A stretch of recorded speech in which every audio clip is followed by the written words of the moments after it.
All right, so about a week ago, we were thinking about how do we make every single word that we have budget-wise, so to speak. If there's a maximum number of words we can jam into an interpretive experience or a non-staffed interpretive document, how do we make every one of those words count? And our big central thesis was if it's figurative language, instead of being just literal, boring, dry emphasis on literal language, then we can maybe get across the finish line in few enough words to be effective. Because we can absolutely lose people, or we can drop people off of the back of understanding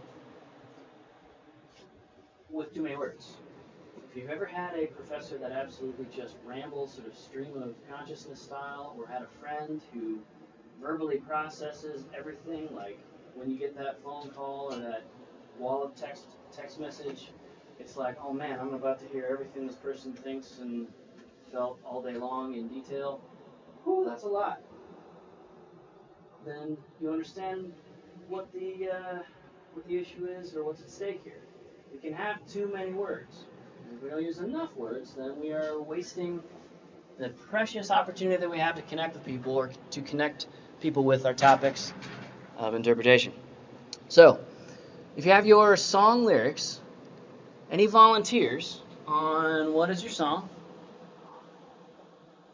And then as a class together, we'll try and figure out what figurative language techniques are used in that song's lyrics in a very, very highly efficient way. So we're going to take things that are exciting and fun and cool to listen to and like analyze them until they're not. Okay. Sort of. All right. Any volunteers? Song. Remember we opened up with Johnny Cash last time. Yeah. Sade, like a tattoo. Sade. Like a tattoo. We're not even in the song yet, and we've got some figurative language techniques. Anybody know what like a tattoo is in terms of a language technique? Simile. Simile. It's a comparison using like or as. You got it. All right. So, we got a working list here. Definition, a comparison using like or as. Like a tattoo. So, let's hold into our heads here for a sec. Sade is not singing about a tattoo. Not really. She's using the imagery of a tattoo or the process of getting one to explain something else. Something that's more important than a tattoo. Because if the tattoo was the important thing, it's just a literal song about getting a tattoo, right? So, read us the first chunk of lyrics, the first bars. Okay. He told me sweet lies of sweet love, heavy with the burden of the truth, and he spoke of his dreams, broken by the burden of his youth. Whew! Man, I thought we were just talking about tattoos. What, broken by the burden of you? What? Okay. Let's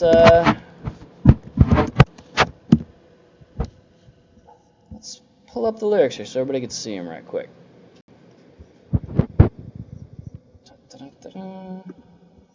Music, Sade like a tattoo.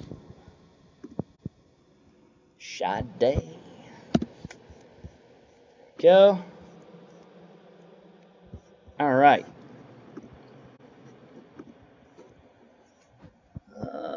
Like a tattoo.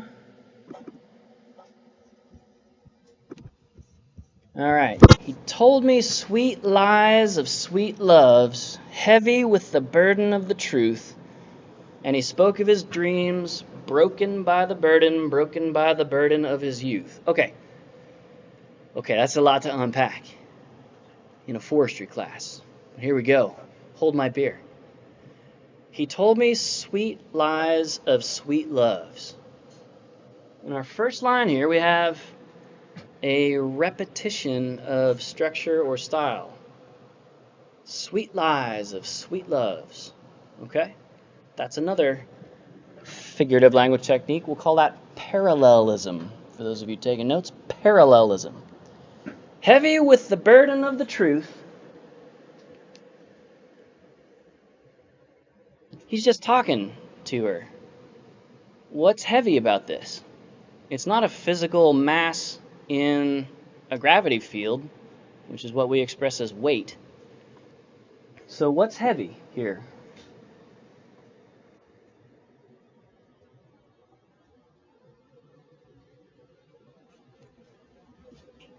The burden. Okay. Why is the burden heavy?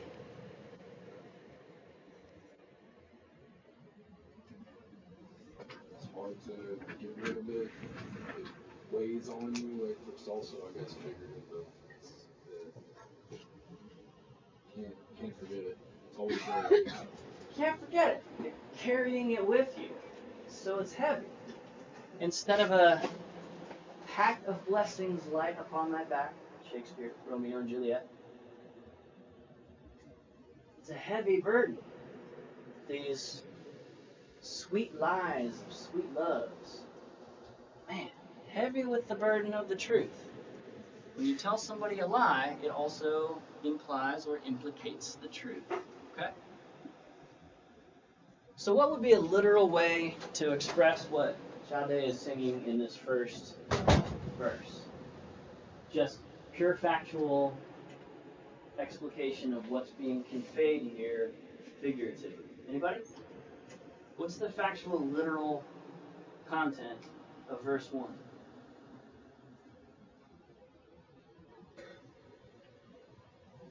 There's no wrong answers. What do you think?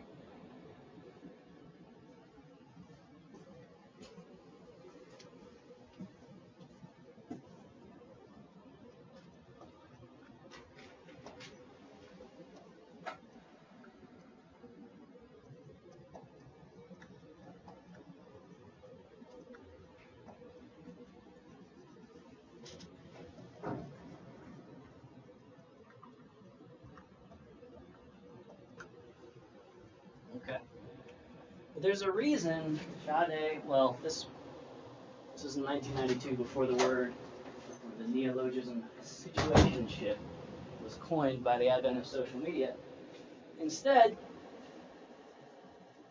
there's a reason why Sade doesn't sing "There once was a liar in a relationship," but instead sings, "He told me sweet lies of sweet loves, heavy with the burden of the truth, and he spoke of his dreams, broken by the burden of his youth." Okay?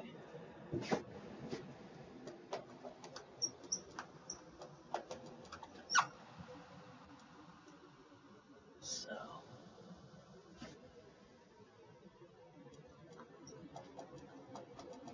we got parallelism in the first line. Sweet lies of sweet loves.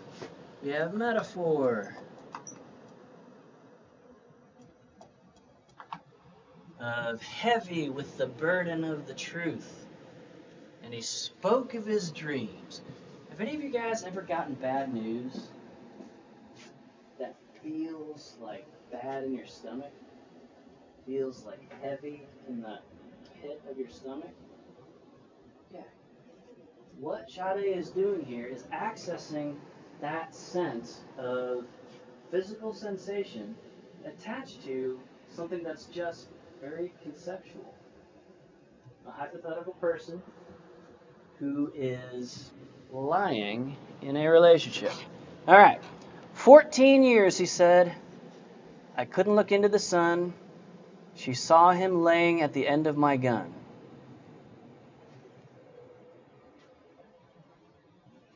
I couldn't look into the sun. So this person is into like astral photography, putting a solar filter and a polarizing filter on a telescope and hooking a camera to it. Couldn't look into the sun. I mean, that's a literal interpretation of that. Hard UVC cooking your retinas. What's not romantic about that? Come on, it's just Sade. What might Sade be implying with the line, I couldn't look into the sun? What's this sad. line? You don't want to go outside. Could be blind. My interpretation of this song is actually not a love song. Yeah. But Sounds like a pretty toxic love song if it's a love song. yeah. So I don't know. He said laying at the end of his gun, maybe he went blind, got shot. I don't know. Yeah. And that's just my interpretation.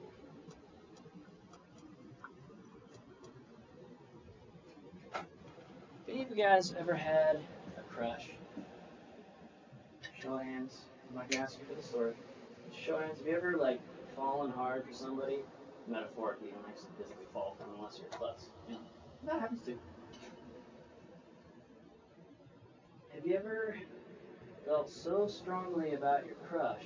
It's like, man, this person, when I'm looking in their direction, it's like everything is happy and there are butterflies maybe flying around or in my stomach, and it just feels warm and bright. And maybe the exaggerated extreme of that would be I am so obsessed with this person that it's like looking at the sun. That's the intensity that I'm feeling here.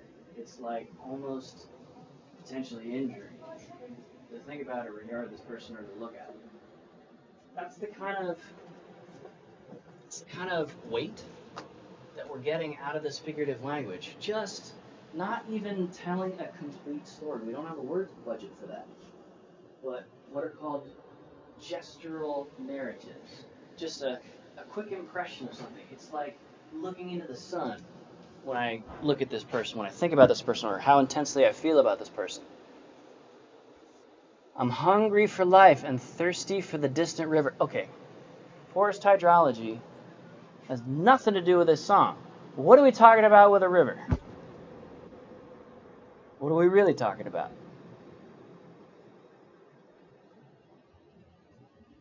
Anybody?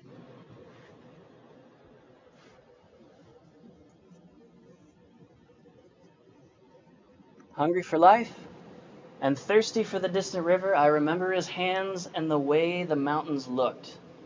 The light shot diamonds from his eyes. He's definitely getting blinded from that. I mean, that's like a maiming injury, right? Okay? The light shooting diamonds from his eyes? Are you guys familiar with the idea of bokeh, or light scintilla captured on film through a lens, where it's like a blurry version of a spark, but it's light refraction in the lens, creating light patterns, like a lens flare? Okay? Light shooting diamonds from his eyes, etc., etc. Like the scar of age. As we get older, you start to carry maybe literal, maybe metaphoric marks of everything that we've been through. Okay? So, we're telling a story here, but we're not really telling that particular story.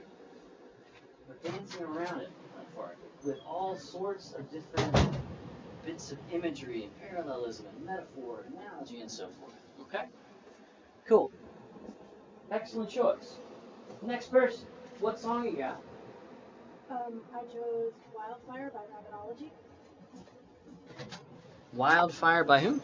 Rabbitology? Rabbitology? Rabbitology. Rabbitology. All right.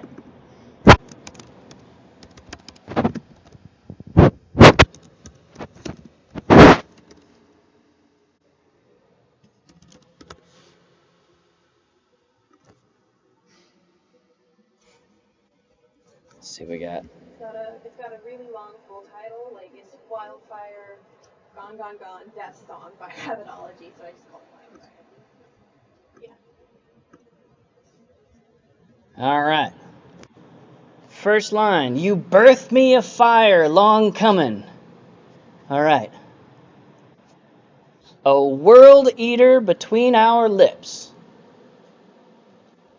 It throbs to the forest floor humming as heat singes off eyelashes. Fire shivering up through our catkins. As critters call out warning cries, you say, you didn't mean for this to happen. Your nose crinkles up when you lie. Fire melts honeysuckle petals. Nectar sizzles out writhing mouths. Mosquitoes come rising in embers. Why in this light do you, boy, look proud? Gone will be our stick huts, our footprints, our hand-dammed up streams. Gone will be any hint of you or me. Gone, gone, gone. Fire stripping bark from the poplars, ground dwellers' homes collapsed to graves, like how I cling to you, because it's familiar. Despite your breath's heavy stench of doomsday, gone will be our stick huts, our footprints, our hand-dammed up streams. Gone will be any hint of you and me. Gone, gone, gone, gone, gone, gone. Fire raging on past our treetops, little bodies collapsing from smoke. And cedars, they blacken to cinders. Where's your rot resistance now, arborvitae? Don't recognize your face in this glow. Oh, don't recognize, don't recognize, don't recognize, don't recognize, don't recognize, don't recognize, gone, gone, gone, etc., etc. Once set in motion, it cannot be stopped. Our death in a fanfare, hold my hand and watch. A lifetime we built, curled to ash in an instant. You cut my wound deep, how dare you try to kiss it? It's an oil drum of a daughter, with a hot coal of a son. Skins blistering together, till our rib bones touch. Blood thicker than pine sap, love formed before souls, one little choke, and we knew this love would swallow us whole. Okay, so we're talking about serotinous species and fire ecology, right?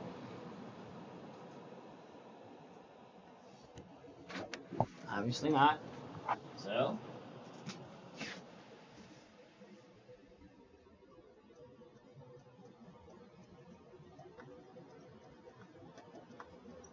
what is this song actually about? It's not people burning to death. I don't think. If it was, who would have recorded the song? They'd be dead. Think. All right. So if it's not this, what is this song literally about? Do you think? It's two people's relationships metaphorically going up in smoke, but kind of just falling apart.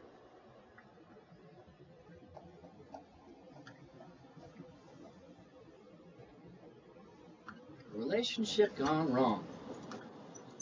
Okay. Let's go back to see how rabbitology express this. You birth me a fire, long coming. What does that mean? What's the fire? It's an inciting incident that led the relationship to falling apart. So Yeah, it's the breakup. You got it. Okay. But instead of like a oh god, my friend is talking about her toxic ex-boyfriend again, it's a you birthed me a fire, long coming. Ooh, that's spicy. And it's not like birthing something that feels burning. Like, this isn't a song about gonorrhea, I don't think, but a world eater between our lips. What is the line, a world eater between our lips, symbolically or figuratively about?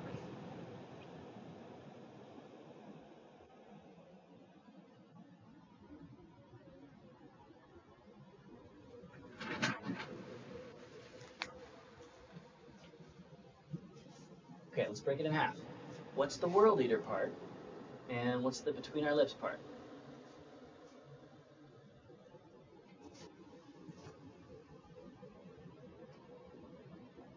the world eater is whatever big destructive force comes in. It's something consumptive. That something destroys the world. It eats the world eater. Okay. And what's the between our lips? We haven't talked about this one yet. Let me give you an alley-oop on this one. Between our lips symbolizes that it's something being said and held in space between them. So he said something that kind of set all of this in motion between their legs of a conversation. Okay. So this is describing what people say by not what they say, but what is doing the saying, the physical apparatus of sound making, speech. So, metonymy and synecdoche are figurative language techniques wherein you explain or identify something in a different way than the literal way. So, metonymy is using a label or identifier that is not part of what you are trying to explain or identify. Something that is not part of it, like physically attached to it. Synecdoche is using a component part or member of what you are trying to identify or explain as the placeholder or the label or the tag on what you're trying to explain. So, when you guys see a news video on YouTube and it says the White House released a statement today, that is metonymy. Because the White House is a building. It can't release statements, it can't talk, it's not a living, speaking thing. Okay? So we're using the White House as a label to identify the current administration's press secretary, whoever that is. That's metonymy. Synecdoche is using a part of the thing to identify or connote the whole thing without having to say the whole thing. So, when Shakespeare says, friends, Romans, countrymen, finish the line with me if you know it. Lend me your ears. Alright? Or when the drill sergeant says eyes and ears, they don't want your eyes and ears, they want your attention. Okay? Cool. So, metonymy, a thing beyond the thing identifies the thing. Synecdoche, part of the thing identifies the thing. And you can say it as simply as a single word. Lend me your ears.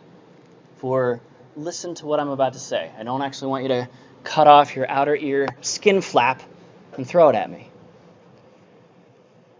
Cool. Back to the song. Man, this one's dense. It's packed. All right. A world eater between our lips, it throbs to the forest floor humming. What does that mean? We got this world eater, this Ouroboros-sized cosmic snake that can devour reality in itself. A world eater is a pretty big thing. Between our lips, what we're saying. It throbs to the forest floor humming. What does that mean? It sort of takes up space. It's like, I imagine as he says something, and then everything just kind of stops and settles. Like something really intense is said, and you just kind of have to stare. Yeah. Then it kind of also brings into the fire metaphor because it's like an ember sinking to the leaf litter on the floor and then catching. Oh, you're good at this. Okay, good. That's exactly it. So, it throbs to the forest floor humming. Throbbing is something that living things do, and that really only living things can do. It implies like a heartbeat or a pulse or respiration or, at the very least, sort of a cyclic change in size or it's emitting sound. Like this is an active, energetic, vibrant, powerful thing that is sinking to the forest floor, like an ember, like a spark. And it's about to unleash some pretty catastrophic sounding destruction. As heat singes off eyelashes. How many of you guys have ever been close enough to a fire to have your eyelashes singed off? Anybody here? I have. I was a dumb kid and I was pouring white gas onto not fully dead out embers from the night before in a campfire when I was a little kid and just about cooked off all the hair on my face. You got to be real close to the fire to do that. For a fire in a fraction of a second to heat your eyelashes or hair or other keratinous body materials to over 400 degrees, that's a very, very, very intense explosion or fire, right? So as heat singes off eyelashes, this is connoting, it's not the dictionary definition of this phrase, but what it means is that, hey, this is not just happening on the forest floor, you're right there. It's right up close enough to burn off your eyelashes. You're in danger, serious danger right now in this situation, okay? Fire shivering up through our catkins, okay? Maybe it's the catkins shivering in pain as they are consumed by the fire. You didn't mean for this to happen. Your nose crinkles up when you lie. You didn't mean for this to happen. This is a very, very powerful thing. Lots of lies are, in terms of figurative language, irony. Irony is just when you say something to mean the opposite, but more strongly. I didn't mean for this to happen. Your nose always twitches when you lie. Or you get this twitch in your eyelid, or you're looking up to the right. I didn't mean for this to happen. Yeah, you did. And I'm going to say, you didn't mean for this to happen, but I know you did. And now I'm going to put it in a song, and everybody's going to know what a piece of crap you are, right? So, this is a powerful way to say, this person said that they didn't mean for it to happen, but they really meant for it to happen. You can say it much more compactly and more powerfully using irony. Yeah. I think it also paints a very interesting picture of who this person is, because one of the big things to make a nose crinkle is when you smile, or like smile really big, so your nose crinkles up. So yes, it's talking about literal tell, but it's also kind of paints him in a very specific picture, because if he's smiling when he's apologizing for something, when he's saying, I didn't mean for this to happen, that makes it very obvious how little he cares about this person. Okay, so from ancient Greek literature, we have the phrase crocodile tears in much the same way. When you're not actually sad, but you want people to think that you're sad, you sort of pantomime the physical acts of crying without actually maybe being able to summon any tears. Crocodile tears. Crocodiles, at least to ancient Greeks, were not considered to have tear ducts or sweat glands, right? So that is a false kind of sadness, a disingenuous kind of sadness. All right, we can go through the whole song. One more volunteer. One last song. Yeah. Hellraiser. Hellraiser. By whom? Ozzy. Ozzy. All right. Rest in peace, Ozzy.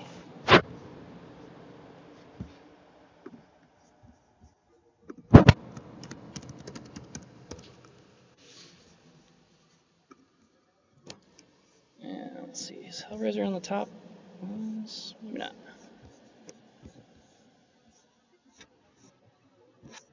Hellraiser. There we are.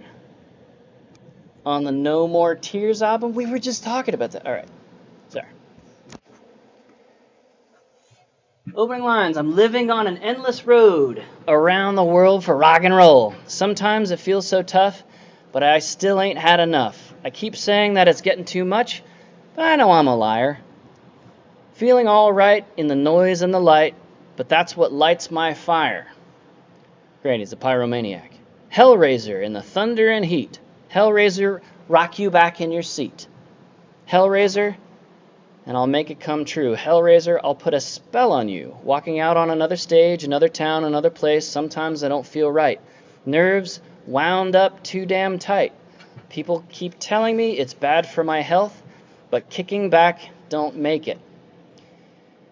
Out of control, I play the ultimate role, but that's what lights my fire. Hellraiser in the thunder and heat. Hellraiser, rock you back in your seat. Hellraiser, and I'll make it come true. Hellraiser, and I'll put a spell on you. I'm living on an endless road around the world for rock and roll. Sometimes it feels so tough, but I still ain't had enough. Feeling all right in the noise and the light, but that's what lights my fire. Hellraiser in the thunder and the heat. Hellraiser, rock you back in your seat. Hellraiser, and I'll come make it true. Hellraiser, I'll put a spell on you. Man, having a professor read back a song that you like in a non-musical way, can we just appreciate you guys for enduring this? All right, so what's literal in this song? What's it literally about?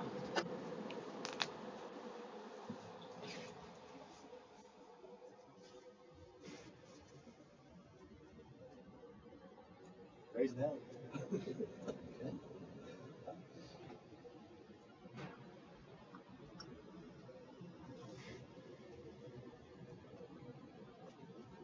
And about being on tour. It's kind of a world-weary, road-weary song as well.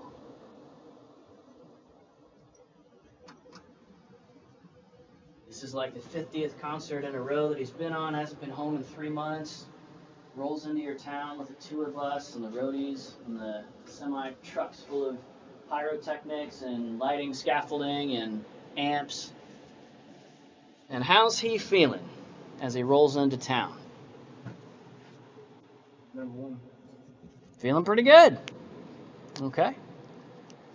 He's feeling really good and also tired. Sometimes it feels so tough, but I still ain't had enough. We don't retreat, we just reload. Or however, there's lots of ways to say something like that. Okay? I'm living on an endless road. Figuratively speaking, how does he express this idea of being on the road and what's meant by the phrase raising hell? Was he actually opening a hellmouth portal like in Buffy the Vampire Slayer in the 1990s, where demons pour out one after the other for Monster of the Week episodes of like martial arts slaying zombies and demons and vampires and stuff? Is that literal? So the music video is. Music videos. What's meant by raising hell? What does that connote? So he's acting wild. Say again? He's acting wild. He's doing bad Acting stuff. wild. Encouraging other people to act wild. Grabbing a live bat and biting his head off on stage, right? Like, raising hell. Okay. But it's maybe too many words for him to say literally, I'm coming to your town and I'm going to encourage your young dissatisfied people to do things that are illegal, questionably immoral, or downright a bad idea. Instead, I'm raising hell. 3 words to get all of that and more. Yeah? And it comes with the power of like the imagery of hell opening up and the contents of hell spilling forth. Like there's a lot of power in that imagery. So, Ozzy is being super efficient in his language, which is going to be important for him later in life when the speech centers of his brain are sort of cooked by years of chronic drug use and so forth. He's going to need to be able to express things in as few words as possible. That wasn't very nice. I apologize. All right. I keep saying it's getting too much, but I know I'm a liar. I'm feeling all right in the noise and the light, but that's what lights my fire. Is he talking about a literal fire triangle situation of fuel and temperature and spark source and oxygen? No. Okay, so this is something figurative. What does he mean by light my fire?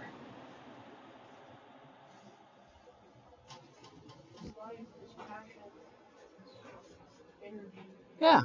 In the last song we had the use of fire as the same kind of imagery, just used for a different situation. But fire is such a culturally universal thing, we all get it, that you see a lot of fire, spark, burning with passion or love, or burning with hellfire or hell raising, kind of all over the place. And not just in English language songs, not just in modern songs, but songs that are thousands of years old use the exact same images. That's why they're so powerful. Everybody gets fire. Make sense? All right, cool. Whether or not anybody has a world eater in their particular spiritual practice or religion, we all get the idea of this is an apocalyptic scale problem. This relationship is going south, and it feels like my entire world is coming apart in a violent and destructive fire kind of a way. So you don't have to be a 2020s American to get that with that imagery. All right, cool. So we get the idea. You can see how even line by line, phrase by phrase, for almost every line in these things, almost every word and phrase in these song lyrics, for whatever song you've chosen, you can identify parallelism, metaphor, analogy, framing narrative, metonymy, synecdoche, irony, hyperbole, humor, etc. The list goes on and on and on. Check it out. We've got, we'll start from the top here. Self-referencing. Do any of you have a lyric that involves the word you?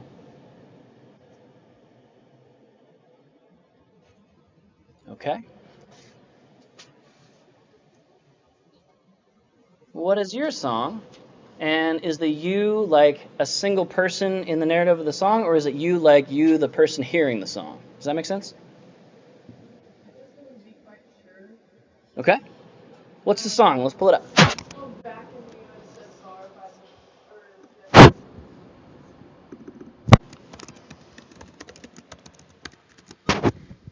By the Beatles. Check. Alright, back in the USSR. Here we go. On the chorus.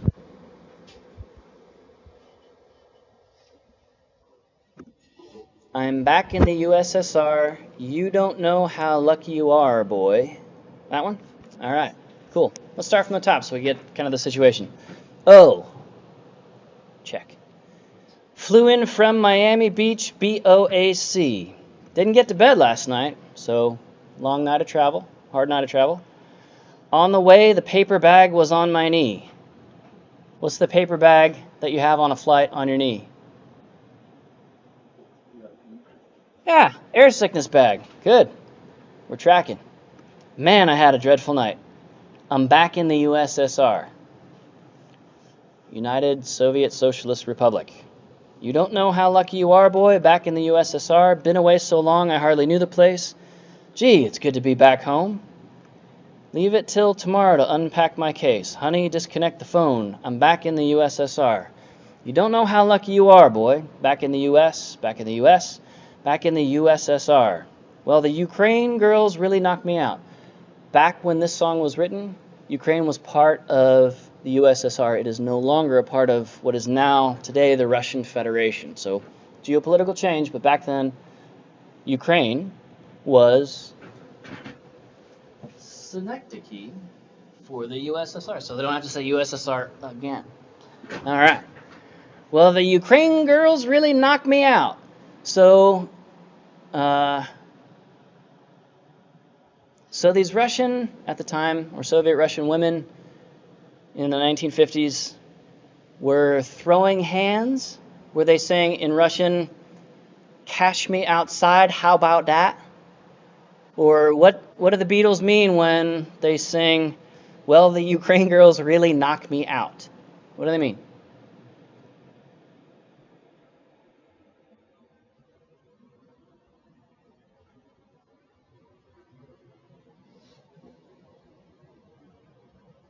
This is not a trick question. Yeah. They were very attractive. Yeah. Well, you could say, huh, they're very attractive, or, man, they knocked me out. In 1950s English, like, saying somebody was a knockout was not exactly a polite company thing to say. Now it's sort of charming and quaint and unk, but back then, like, these guys are stepping out a little bit by saying this. All right. Well, the Ukraine girls really knocked me out. They leave the West behind, and Moscow girls make me sing and shout. That Georgia's always on my mind. So this is this is like an ogre. It's got layers like an onion. Georgia's always on my mind. Georgia is another former Soviet socialist republic or satellite place. Now it is its own independent country that is continuing to fight for its independence against agitprop agents. That Georgia's always on my mind. Georgia on my mind is a reference to a popular American folk song of that time as well. Sick. Double reference. All right. Oh, come on. Woo hey. Hoo hey. Woo hoo. Yeah. Yeah. Yeah. Hey, I'm in the USSR. You don't know how lucky you are, boys. Back in the USSR, well, the Ukraine girls really knocked me out, etc. Okay? So, when a song has the lyric you in it, we have a very, very powerful new kind of figurative language technique potentially at play. Not every time, but Self-referencing.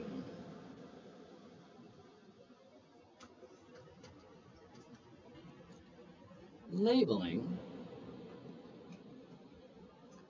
or in some cases, limited cases, shadowing.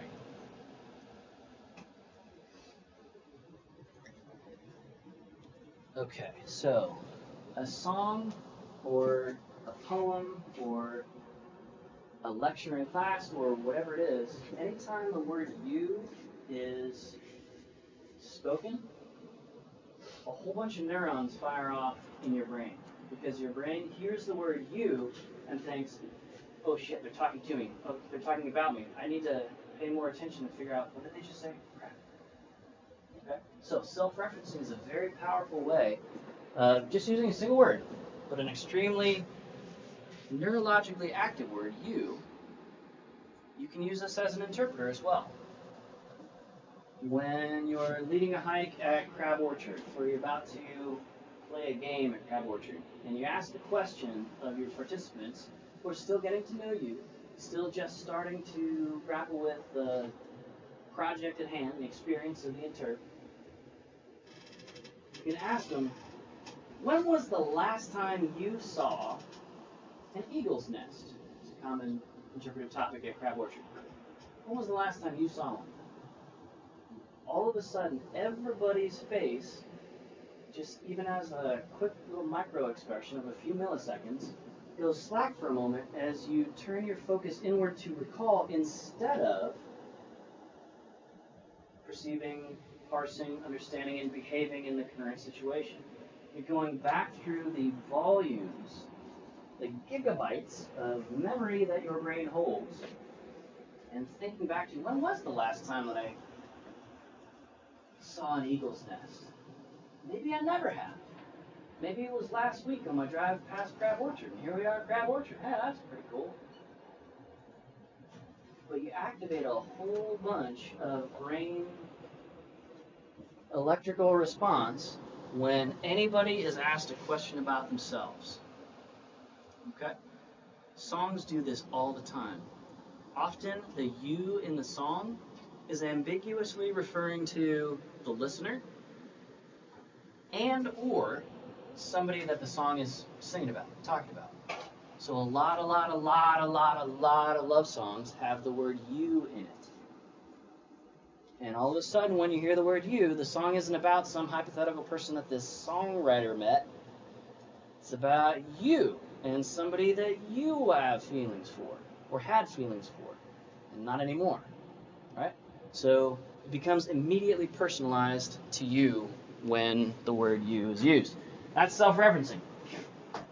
Labeling doesn't use the word you, but it heavily implies it. All right, so think about ads, marketing, images, and text, speech. Marketing uses labeling all the time very hard because your brain and my brain, literally at a neurological level, cannot resist figuring out when we hear a new label if that label applies to us or not. So, you're either in the in group or the out group. And feeling that you are in the out group of something is, for some people, a physiologically painful realization. You guys ever been to a party or on an extended field trip like summer camp or something like that, and there's a group of cool people, and it either feels good that you're in that group of cool people, laughing and carry on around the campfire on summer camp, or it feels a little bit bad that I'm alone in my tent. I'd like to be out there, but I don't feel like they accept me. Okay? That's a label. Am I in the in group or the out group? Am I cool or not? That is labeling. Advertising is powerful because it creates the perception of a new in group. Cool people, smart people, folks who can afford this thing, folks who want to afford this thing, but maybe can't. It's still an in group versus everybody on the outside of those labels. Okay. So some famous labeling ad campaigns from yesteryear. This is a peanut butter commercial. Choosy moms choose friend. Jif. Jif peanut butter. You guys all seen Jif peanut butter in the grocery store? No. Super basic, common brand. Leads to a lot of deforestation, palm kernel oil. It's a whole thing. But the ads back in the day said, and they didn't have to say anything else. Choosy moms choose Jif. What's the in group created by this commercial? First two words of the 4-word marketing campaign that made them like tens of millions of dollars. Choosy moms. So if you're a mom watching TV and the commercial comes on, like this happy little, chubby little baby having some peanut butter and jelly or something like that, and the tagline is, choosy moms choose Jif. Your brain cannot resist, at least a subconscious level, figuring out, I'm a choosy mom. That's a good thing. I care about my kids' well-being. I want them to have nice, delicious, tasty peanut butter with palm kernel oil and refined sugar added. It's easy to spread. It doesn't clump. It's not oily on top. I'm a choosy mom. I'm a good mom. I'm not failing at life. My kid's not going to become a felon in 10 years if I get them the other peanut butter. It was cheaper. I thought I was saving money. That's good, right? But I'm not a choosy mom. Oh, God. That's the power of that. Now, it's a low-key thing, but it's literally irresistible. In the 70s, 80s, and 90s, marketing companies started to employ PhD neuroscientists to figure out, what do we say in a commercial? What are the colors that we use that make people 0.1% hungrier or thirstier? The reason that Coca-Cola red is the shade that it is because it physically makes people thirsty when they see that color of red. I shit you not. They spent a lot of money to figure that out. And they made a lot more money after figuring it out. Does that make sense? Okay. So, the business world has every incentive to manipulate your feelings by creating a sense of an in-group or an out-group. We, in ethical and professional interpretation, can use this sense of labeling in a constructive way. Not to get people to spend money, not to get people to do what we want them to do or what we think they should do, the S word. It is, hey, there is maybe a slightly more aware way to be.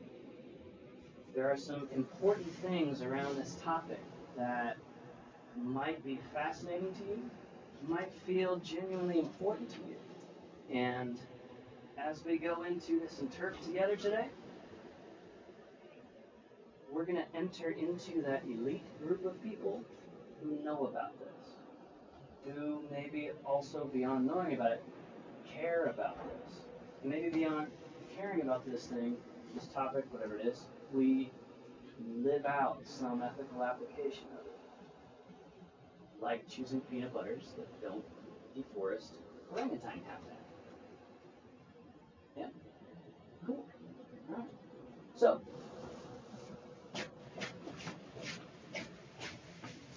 gosh, there's a lot of these. My goodness. We doing okay? How you guys doing all right? All right. Figurative language techniques. Self-referencing, labeling, shadowing.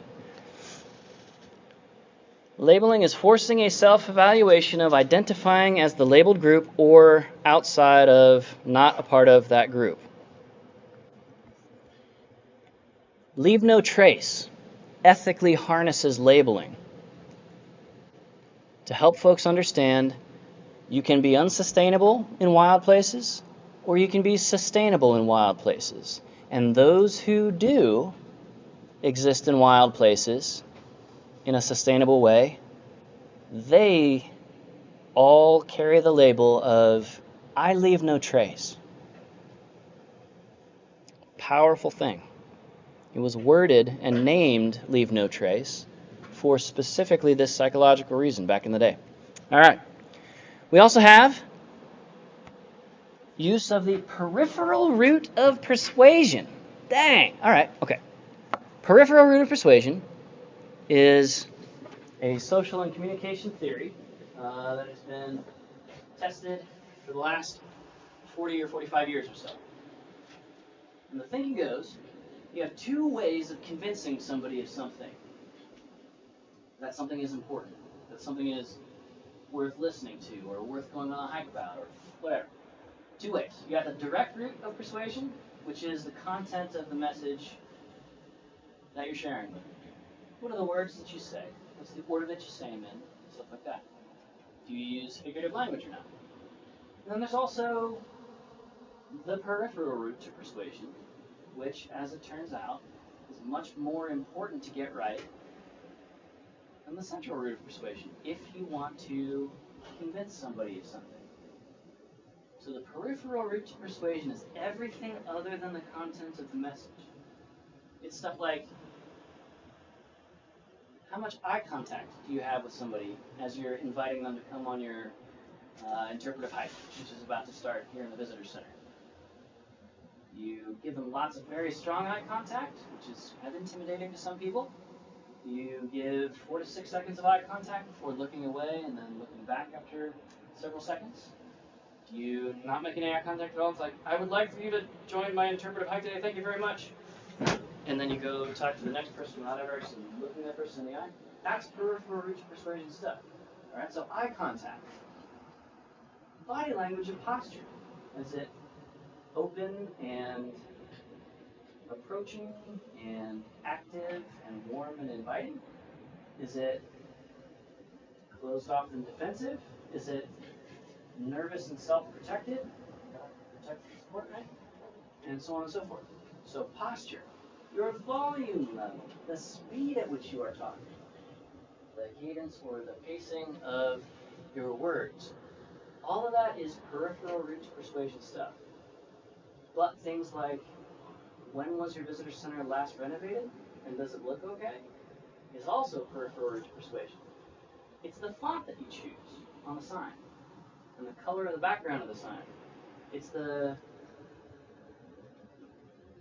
perceived production value of the game that you want to take people on your hike or your interpretive experience at Crab Orchard. Did somebody spend a lot of money and effort on developing this game for us because it's an important subject? Or did somebody just kind of slap something together? Even if the words that you say in describing the game are the same either way. Is it heavily curated and tweaked and polished to the nth degree? Or is it just kind of like somebody crapped this idea out on the paper and now we're going to go through it? Whether or not the invite is, hey, come play this awesome new game. Same for either one, central route to persuasion. But the peripheral route in those two examples, very, very different. So if somebody spent a lot of time and effort and money and work and expertise on developing a game for Interp, that says to the peripheral route to persuasion, hey, this is worth getting into, trying out, and getting over maybe that perceived awkwardness of playing a game in front of strangers during an interpretive hike. Okay. So, peripheral route to persuasion, super, super powerful and important. Okay. We'll talk about humor separately as the benign violation rule. Sequencing or webbing, we'll talk about later as well. When we are talking about different kinds of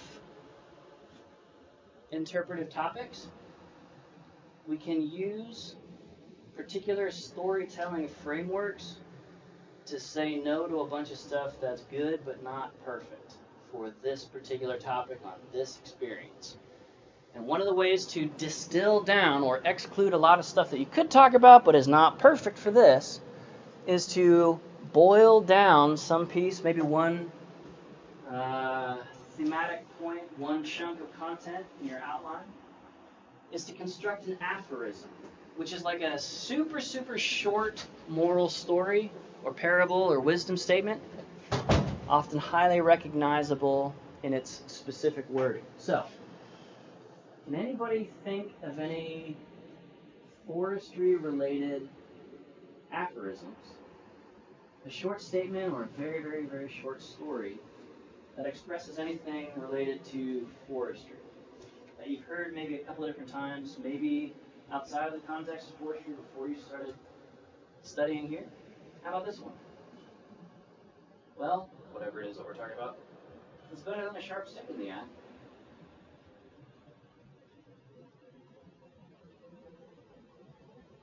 It's an aphorism. It's a saying. It's a little, very recognizable, very compact way to express something that's thematically appropriate to forestry. You raise your hand. Sorry, I didn't mean that. Good job. Okay. Anybody think of any other forestry or wood or ecosystem or human culture history related aphorisms? There are a billion of these, and you'll start to see them everywhere once you start looking. Yeah. Only you can prevent forest fires? Only you can prevent. Ooh. An aphorism can also be a bromide, which is so short it's an oversimplification. So we started with only you can prevent forest fires, and now what does Smokey the Bear say? Only you can prevent wildfires. You see the crucial difference there? Fire suppression, wildland fire management. Okay. So these are powerful tools, which means they can sometimes be used in a way that lingers decades after the original use of it has sort of fallen out of favor. I grew up with only you can prevent forest fires. And in some cases, the commercial, I see some examples that it's super creepy from like the 1970s. Originally, sometimes it was only you can prevent fires. And that's even more harmful than preventing forest fires, right? So, an aphorism? Anybody else? I was just gonna say sticks and stones may break your Yeah, sticks and stones may break my bones, but anybody else? Finish it. Words will never hurt me. Yeah, that's an aphorism. We all know it. It's practically passed down in the amniotic fluid. Like those Beatles lyrics. They should be called the Beatles. All right, that's a joke. Moving on. A fable or a parable is a short, slightly longer than an aphorism. Might be a couple of paragraphs, might be like a page of text. A fable is a story that's used to illustrate or teach a moral concept. So Aesop's fables. You may remember the fable of the fox that was trying to get grapes off of a bunch that were a little bit too high up off the ground for the fox to be able to reach. And so the fox throws up his paws in frustration and disdain and says, probably sour grapes anyway. Which is not necessarily true, it's just sometimes we can rationalize and say, well, I didn't want this thing anyway, it's probably stupid. Let's go do something else. Let's go get grape juice instead of these grapes. Processed fruit juices lacking fiber, also good for us. No. Okay. So, fables, take a few more words. It's a complete story. Start, middle, finish. Tension and resolution of tension. It's a complete story, but specifically it has some kind of moral or ethical principle to illustrate with a hypothetical example. All right? Cool. Hyperbole is use of hyperbole in interpretation is worth like 50 billion other interpretive figurative language techniques at a time. 50 billion at least, definitely. Okay. Irony, we've gone through. Sarcasm is a cheap form of irony. Don't do that. We've talked about metonymy and synecdoche. Similes, like or as. Metaphor, defining something using imagery or terms of something unrelated. An analogy is an extended metaphor that explains something by comparison to something else. So if your Interp topic has any degree of complexity to it, which it probably does. Most of the things that we are interested in are not super black and white and simple and cut and dry. You can use an analogy using something familiar, something that's easier, slightly more simplified version of the process or mechanism or sequence or evolution that you are talking about as your actual topic. So we might use what kind of an analogy to describe what it's like to be in your 20s in the 2020s.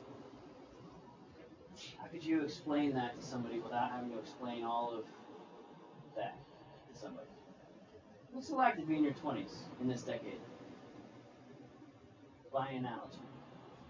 What might you use?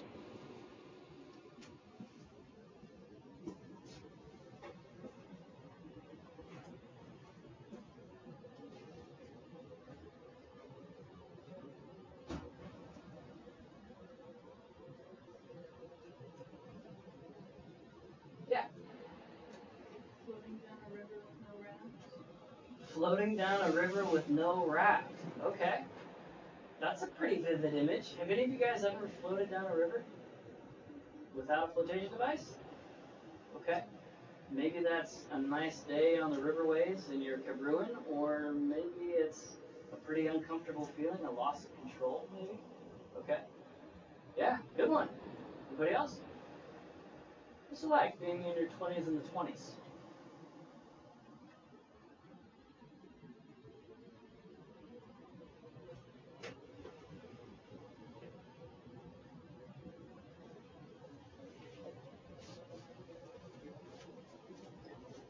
It's like consumer animals, like you have all the creature comforts, but you're restricted. Yeah. And zoos don't use cages anymore, they use enclosures. Because labels are powerful. Alright, cool. Alliteration, consonants, assonance, onomatopoeia, using words that describe sounds, oxymoron. I'm not going to spend a whole lot of time on those. An allegory is you're telling a story about something. It's a detailed story. Start, middle, and end. Conflict, protagonist, antagonist, resolution of conflict, climax, denouement. But an allegory is something that is describing a literal story, but it's really explaining or describing something else. So an allegory is an analogy in story form. And the story on the surface looks like or sounds like it's about whatever you're talking about. It's really talking about something that we're not allowed to talk about, or that is uncomfortable to talk about, or is too complex to talk about in a short interpretive experience. But everybody gets the deeper story because the allegory is never just about a certain story. Okay. Cool. A lot of movies these days are allegories, especially when they have some sort of a political message embedded in them. That way they can say, well, we made a movie about a donkey and an elephant. And it's about how they get along sometimes and they don't get along sometimes, and everything sort of falls apart when the donkey and the elephant fight. And maybe people who are super policy dorks recognize that the donkey and the elephant refer to the Democratic and the Republican parties, and the story isn't about a literal donkey and elephant getting along or not getting along. It's about political rivalries and battles and taking over and hollowing out democracy and stuff like that. Okay? Cool. All right. There are some more of these, but I've been talking at you for over an hour at this point. Let's take a 2-minute stand and stretch break. Pull out your smartphone if you need a little bit of dopamine. Scroll a little bit. Get some fresh water. Recharge the electrolytic capacitor of your brain.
Why did there get so many?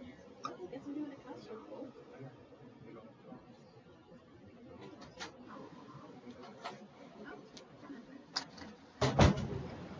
All right.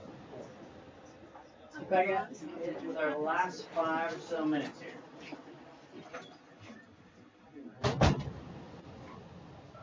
Okay. Cool. So, let's take just a couple of minutes and look at any of your current list of thematic points, the chunks of content that you have in part 3 of your 5-part outline. And the goal here is to level up metaphorically your presentation or navigation of content in that one thematic point with any of the figurative language techniques that work so well they're in one of your favorite songs. So you don't have to use that same image of an ember falling to the forest floor and burning off people's eyelashes and stuff like that. That's not the point of this. But to use something like that analogy, that metaphor, of explaining something in a more vivid way than relationship difficulties versus forest fire, or catastrophic stand replacement wildfire, or world-eating apocalyptic imagery. Try to use that technique in just one thematic point. You don't have to make the whole world here. Just try it out. And if this doesn't produce something that you're interested in, hang on to it. You might be able to tweak it a little bit more in a more useful or satisfactory way coming up. Okay? So, got just a couple of minutes here. Take a look at one of your thematic points, or you can use this as a good excuse to add a new or additional thematic point to what you already have. Look at the song that you brought in. Identify any of the figurative language techniques there that worked so well that you actually like that song, right? And see if you can use that same technique, if not that same image, that same literal wording, that successful lyric uses. Okay.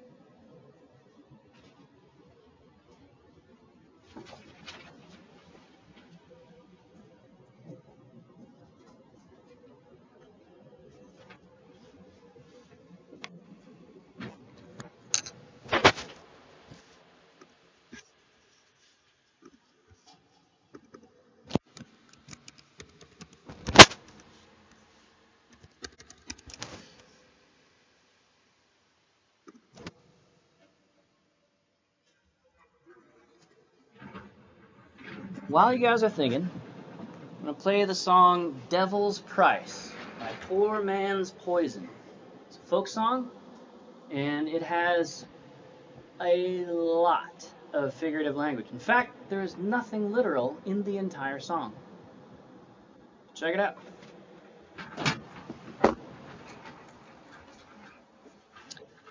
I'll get the plug going so you can hear it.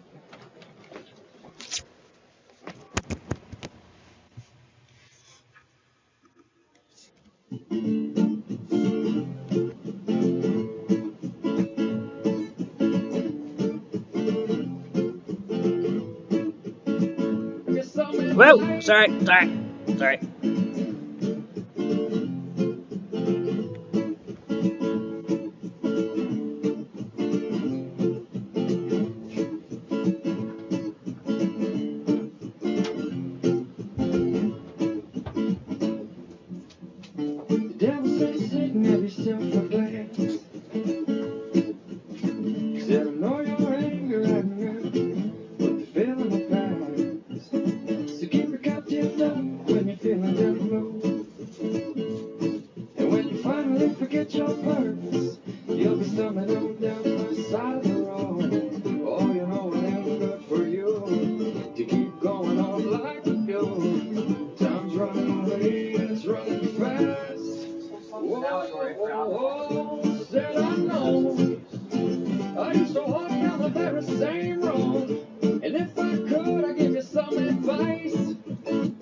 singing about cocaine.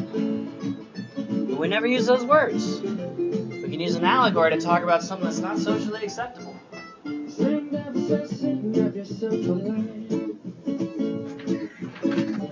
we can make it last all day. Yeah, we can make it last all night. When you try to go to sleep, I'll be in your ear. Yeah, I'll be laughing at you the whole night through with your paranoid eyes on full. Clear for takeoff. Lesson learned. See you Monday. Come back with one thematic point. Built out a little bit around some kind of figurative language. You can part the whole thing of that thematic point. And if I could, I could get some advice. See, he don't care about you, all the good, all the bad you do know. He wants your life, and that's the devil's price. Yeah, the devil's price. Yeah, the devil's price.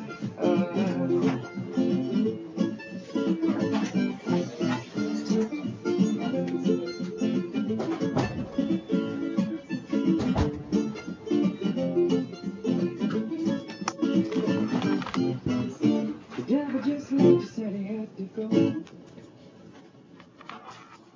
It's funny how it works that way when you just start telling me no. So just keep on keeping on down that way.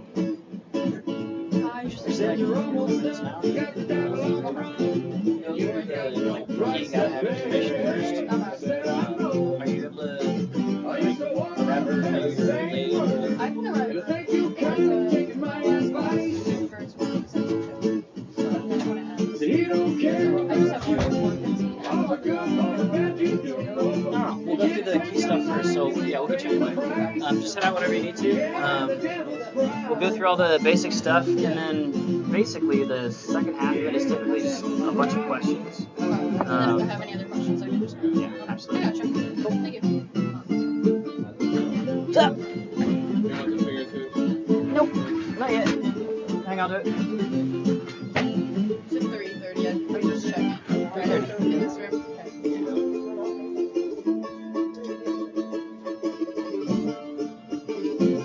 That's a fun song.